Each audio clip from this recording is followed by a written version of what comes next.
የሶስት ልጆች አባት ነው። አዎ ወደ ኮሌጅ ሄደ። እነሱ ያሉት አሜሪካን ሀገር ነው። አንተ ኢትዮጵያ ነህ። እመላለሳለሁ በ6 ወር እዛ መሄድ አለብኝ። ልጆች አሉ እዛ። ያ ወደ ኢትዮጵያ ልጆቹን ለማምጣት ቢቻል ሊከብድ ይችላል። ተወዳጁን አባታቸውን ነጻነት ወርቅነህ እንደናፈቃቸው ያጡትና ዳግም አይኑን ያላዩት የልጆቹና የባለቤቱ ሐዘን እጅግ ጥልቅና ከባድ እንደሆነ እየተነገረ ይገኛል። ነጻነት ወርቅነህ የትዳር ሕይወቱ በአሜሪካ ሲሆን የልጅነት ፍቅረኛውን የትዳር አጋሩ ካደረገ በኋላ በትዳሩ እጅግ ታማኝ እንደነበረና ለልጆቹም መልካም ቅን አባት እንደሆነ ይነገራል። የእንጀራ ጉዳይ እሱን ኢትዮጵያ ልጁንና ባለቤቱን ደግሞ አሜሪካ ያደረገበት ነጻነት ወርቅነህ እየተመላለሰ ልጆቹን እንደሚጎበኝና ላለፉት ዓመታትም ይህ ጉዳይ በሕይወቱ እጅግ ፈተና እንደነበረ የቅርብ ወዳጆቹ ይገልጻሉ።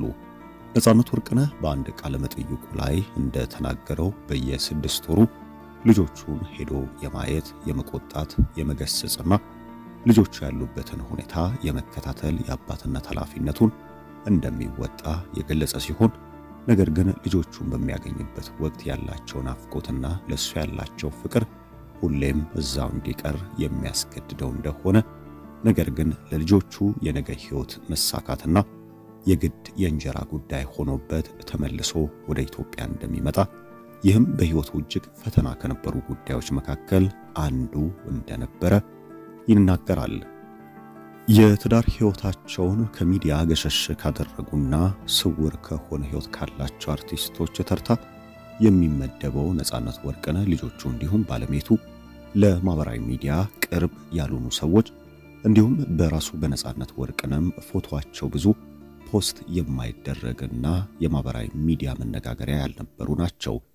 በዚህም ምክንያት ነጻነት ወርቅነህ የትዳር ሕይወቱና የልጆቹ ሕይወት እጅግ የተረጋጋና ሰላማዊ እንደሆነ ይነገራል። ልጆቹ በኢትዮጵያዊ ወግ በዓል ስርዓት ያደጉ ለቤተ ክርስቲያን ልዩ ፍቅር እንዲኖራቸው የተደረጉ መሆናቸውን ይገልጻል። ነጻነት እንዳላት ሁሉ አሜሪካ የሰውን አእምሮ ለመረበሽ ለመቆጣጠርና ወዳልተገባ መንገድ ለመክተትም ቅርብ ናት የሚል እምነት ያለው ነጻነት ወርቅነህ ልጆቹ በእንደዚህ አይነት መንገድ እንዳያልፉ እንደ አባት እንደሚቆጣቸውና በፍቅርም እንደሚገዛቸው ይናገራል። ነገር ግን ከቅርብ ጊዜ ወዲህ ልጆቹ እድሜያቸው ከፍ እያለ በመጣ ቁጥር ለአባታቸው ያላቸው ፍቅርና ናፍቆት እጅግ እየጨመረ እንደሚመጣ ይህም ደግሞ እየተመለከተ በስራው ላይ ከፍተኛ የሆነ ጫና እያሳደረበት እንዳለ ገልጿል። በየ6 ወር የሚሄዱ ጉዳይ ሐቅ ቢሆንም ነገር ግን ለልጆቹ እንደ አባት በየዕለቱ አብሯቸው የመኖርም ግዴታ እንዳለበትና በሕይወቱ ይህ ጉዳይም ሊፈታው ያልቻለው ከባድ ፈተና እንደሆነበት ገልጿል።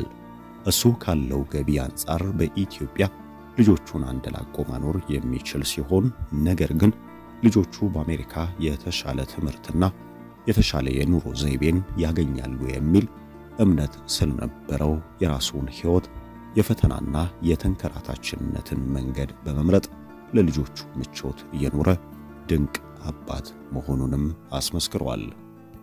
ልጆቹም ረፍቱን አማክሎ ወደ አሜሪካ በሚጓዝበትና እነሱ በሚገኙበት ስቴትም በሚገኝበት ወቅት ላይ ናፍቆታቸው፣ ፍቅራቸው እጅግ ከፍተኛ እንደነበረ የቅርብ ወዳጆቹ ይገልጻሉ። እንግዲህ እንደዚህ ብርቱ ጠንካራና ቅን ለልጆቹ የነገ ሕይወት ትልቁን መስዋዕትነት የሚከፍለውን አባት በድንገት ያጡት የነጻነት ወርቅነህ ቤተሰቦች እጅግ ታላቅ ሐዘን ውስጥ መውደቃቸው እየተነገረ ይገኛል። ከሐዘናቸው በላይ እጅግ የከፋው ደግሞ አባታቸው ያለበትን ሁኔታ ሳያዩ በስልክ ያወሩት ጤና መሆኑን የሰሙትና ድንገት የሞቱን መርዶ የሰሙ ልጆቹና ባለቤቱ ይህንን ከባድና እጅግ መሪር የሆነ ሐዘን መቀበል እንደከበዳቸው ተነግሯል። የፊታችን እሁድ የሚከናወነውን የቀብር ስነ ስርዓቱ ላይ ለመገኘትም ጉዞ መጀመራቸው እየተነገረ ይገኛል። የነጻነት ወርቅነህ ልጆችና ባለቤቱን ለማጽናናት ምንም ቃል መፍትሄ ሊሆን አይችልም። ከዚህ ባሻገር የአርቲስቶችን ሐዘንና የሚዲያ ፍጆታን በተመለከተ እጅግ ጥያቄ የሚነሳባቸው ጉዳዮች እየተነሱ ይገኛል። ነጻነት ወርቅነህ እጅግ ተወዳጅ እንቁና በኢትዮጵያ ምርጥ ፊልሞችን መስራት የቻለ ተዋናይ መሆኑን ተከትሎ ከበርካታ እውቅና ካተረፉ ወጣት አንጋፋና አዳዲስ ተዋናያን ጋር የመተወን ዕድል አግኝቷል። ከዚህ ባሻገር በኢቢኤስ ቴሌቪዥን የቤተሰብ ጨዋታ ዝግጅትን እውቅና ያተረፉ በርካታ ጋዜጠኞች የሙያ አጋሮች እንዳሉት ይታወቃል። እነዚህ የቅርብ ወዳጆቹ በከፍተኛ ሐዘን ውስጥ መውደቃቸው ጥያቄ የማይሰነዘርበት ጉዳይ ነው። ነገር ግን ይህንን ጉዳይ ለሚዲያ ፍጆታና ተወዳጅነትን ለማግኘት ቀልብም ለመግዛት የተረሱ አርቲስቶች እየተጠቀሙት እንደሚገኝ ተነግሯል። አንዳንድ አርቲስቶች ይህንን የነጻነት ወርቅነህን ድንገተኛ ህልፈት ዜና በማህበራዊ ሚዲያዎቻቸው ላይ ምልከታቸውን በማስቀመጥ ከነጻነት ወርቅነህ ጥልቅ ሐዘን ይልቅ በህዝብ ዘንድ ያላቸውን ተወዳጅነት ከፍ ለማድረግና ከዚህ ባሻገር ደግሞ ከፍተኛ ተመልካች በማግኘት ገንዘብ ለመስራት የሚጠቀሙትም እንዳሉ የተነገረ ሲሆን እጅግ ተወዳጅ ቀን ልብ ካለው ወዳጃቸው ሐዘን ላይ ይህንን መሰል ተግባር መፈጸማቸው እጅግ አስነዋሪ ተግባር በሚል ቁጣም እየቀሰቀሰ ይገኛል። በተመሳሳይ በጥልቅ ሐዘን ውስጥ የሚገኙ የእውነት ጉዳት የደረሰባቸው አሁንም ሞቱን አምነው መቀበል አቅቷቸው ነጻነት ወርቅነህ አልሞተም የሚሉ በርካታ አርቲስቶች አሉ።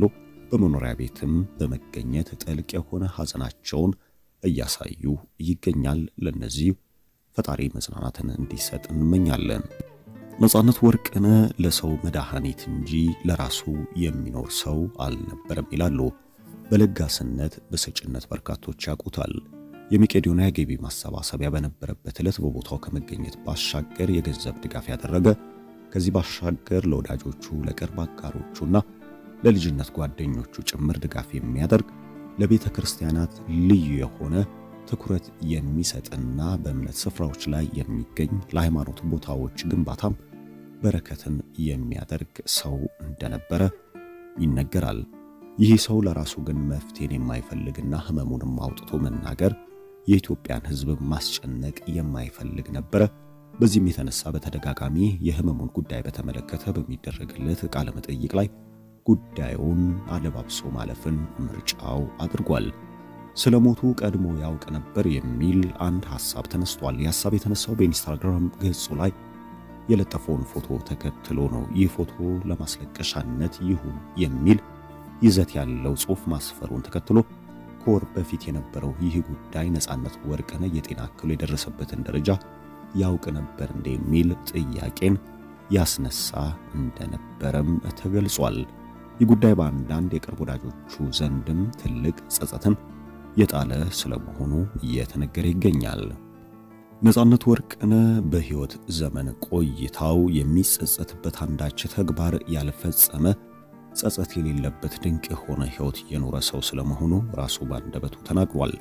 የቅርብ ወዳጆቹም ይህን ጉዳይ እውነት ነው፣ እጅግ ድንቅ የነበረ ጥልቅ የሆነ ፍቅር ያለው ተወዳጅና ግሩም ሊደገም የማይችል አስደናቂ ሰው ሲሉ እያሞካሹት ይገኛል።